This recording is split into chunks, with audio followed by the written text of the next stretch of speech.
Assalamualaikum warahmatullahi wabarakatuh. Halo, perkenalkan saya Siti Alia dengan NIM 2103211000026 dari kelas Agribisnis D. Di sini saya akan menjelaskan tentang program penyuluhan komoditas unggulan perikanan Kota Surabaya dalam mata kuliah penyuluhan pertanian. Oke, yang pertama kita akan membahas tentang apa itu program penyuluhan pertanian.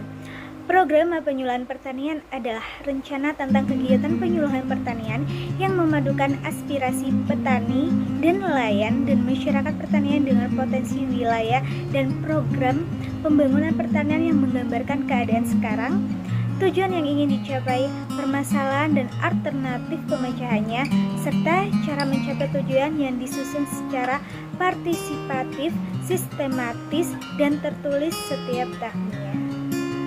Oke, yang pertama kita akan membahas tentang gambaran umum lokasi penyuluhan di Kota Surabaya. Karakteristik wilayah Kota Surabaya sebagai ibu kota Provinsi Jawa Timur terletak di tepi pantai utara Provinsi Jawa Timur, atau tepatnya berada di antara 7 derajat 9 detik sampai dengan 7 derajat 21 detik lintang selatan dan 112 derajat 36 detik sampai dengan 112 derajat 54 detik bujur timur. Kota Surabaya merupakan kota terbesar kedua di Indonesia setelah Jakarta. Batas-batas wilayah Kota Surabaya adalah sebagai berikut: batas utara Selat Madura, batas selatan Kabupaten Sidoarjo, batas timur Selat Madura, batas barat Kabupaten Gresik. Topografi Kota Surabaya: terdapat kota pantai, dataran rendah antara 3-6 meter di atas permukaan laut, daerah berbukit di Surabaya bagian selatan 20-30 meter di atas permukaan laut. Selanjutnya kita akan membahas tentang potensi komoditas unggulan yang berada di Kota Surabaya. Sebagai langkah strategis dalam mengimplementasikan kebijakan pembangunan ekonomi daerah, maka ada komponen utama yang perlu diketahui, yaitu potensi unggulan daerah. Hal ini digunakan sebagai pendorong dalam mewujudkan pembangunan ekonomi berbasis potensi sumber daya yang ada di Kota Surabaya.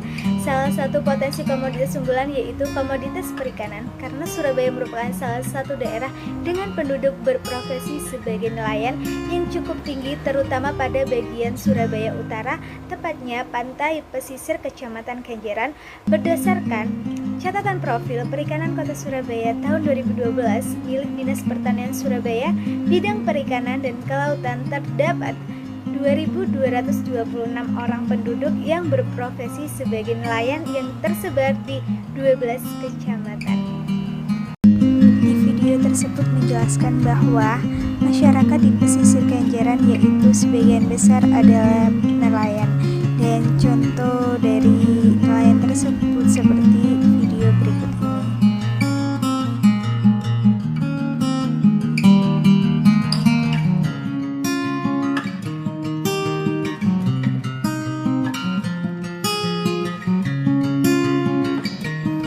Contoh ikan yang ditangkap oleh nelayan Kota Surabaya yaitu seperti ikan kakap, manyung, kepiting, dan cumi-cumi.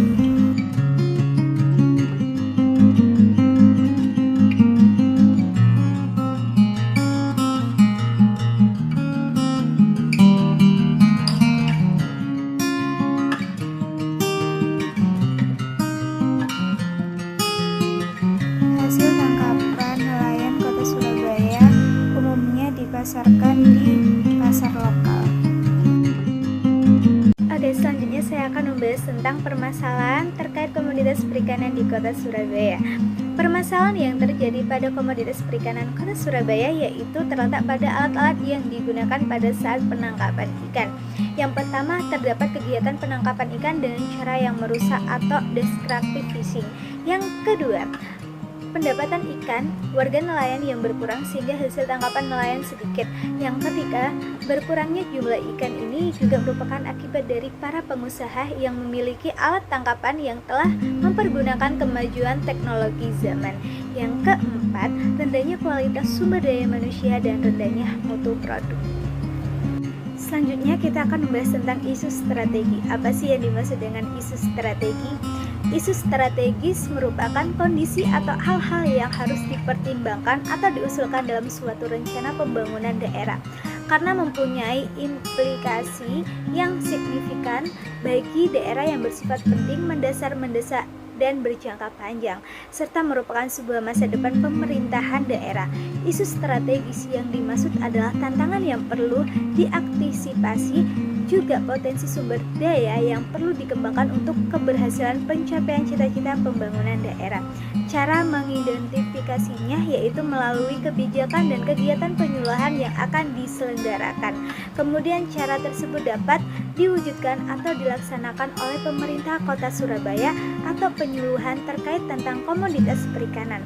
Isu strategis yang teridentifikasi berdasarkan permasalahan yang ada adalah kurangnya pengetahuan mengenai teknologi penangkapan ikan yang aman, berkurangnya tangkapan ikan, sumber daya manusia yang masih rendah. Selanjutnya saya akan membahas tentang tujuan Komunitas Perikanan Kota Surabaya. Yang pertama, pengembangan sumber daya manusianya pada sektor perikanan.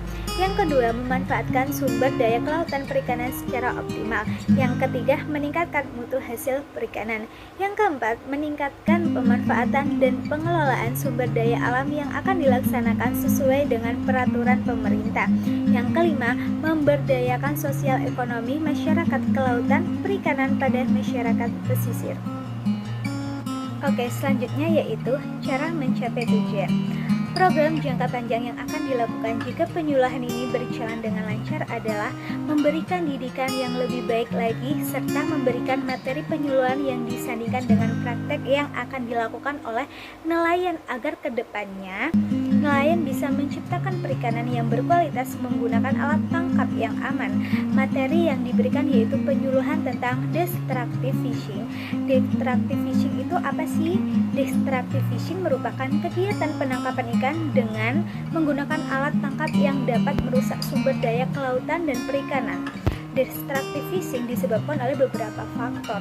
Yang pertama, lemahnya kemampuan sumber daya manusia. Yang kedua, terbatasnya sarana dan armada pengawasan di laut. Yang ketiga, lemahnya penegak hukum. Destructive fishing ada 3. Yang pertama, penangkapan ikan dengan bahan peledak dan bahan kimia. Yang kedua, penangkapan ikan dengan pukat harimau. Yang ketiga, penangkapan ikan dengan racun cyanida. Jadi, untuk itu kita harus menggunakan alat tangkap yang aman agar tidak mencemari ekosistem laut seperti merusak terumbu karang dan lain sebagainya. Terutama melalui berbagai program pemberdayaan masyarakat nelayan pesisir Kota Surabaya bagian timur. Selain itu, masyarakat juga melakukan aktivitas yang lain untuk menopang perekonomian seperti dengan membuat kelompok atau pasar kecil yang digunakan untuk berjualan kecil-kecilan atau dengan cara menyewakan perahunya untuk pariwisata di Pantai Kenjeran. Rekomendasi yang dapat diberikan adalah dengan melakukan sosialisasi kepada para nelayan secara tatap muka, misalnya dengan cara survei lokasi dan memberikan materi-materi kepada nelayan agar dapat memajukan perikanan di Kota Surabaya. Dan diperlukan penanganan pengembangan strategi untuk menyelesaikan permasalahan yang terjadi pada nelayan di daerah Kenjeran. Khususnya kegiatan pemberdayaan sangat penting untuk mendukung program yang sudah ada dalam rangka penyelesaian masalah. Pengembangan sentra ikan agar lebih diberdayakan untuk peningkatan pendapatan masyarakat Kenjeran dan menggunakan alat tangkap yang tidak merusak ekosistem laut. Sekian pembahasan dari saya. Jika ada kekurangan dan kesalahan, saya mohon maaf. Wassalamualaikum warahmatullahi wabarakatuh.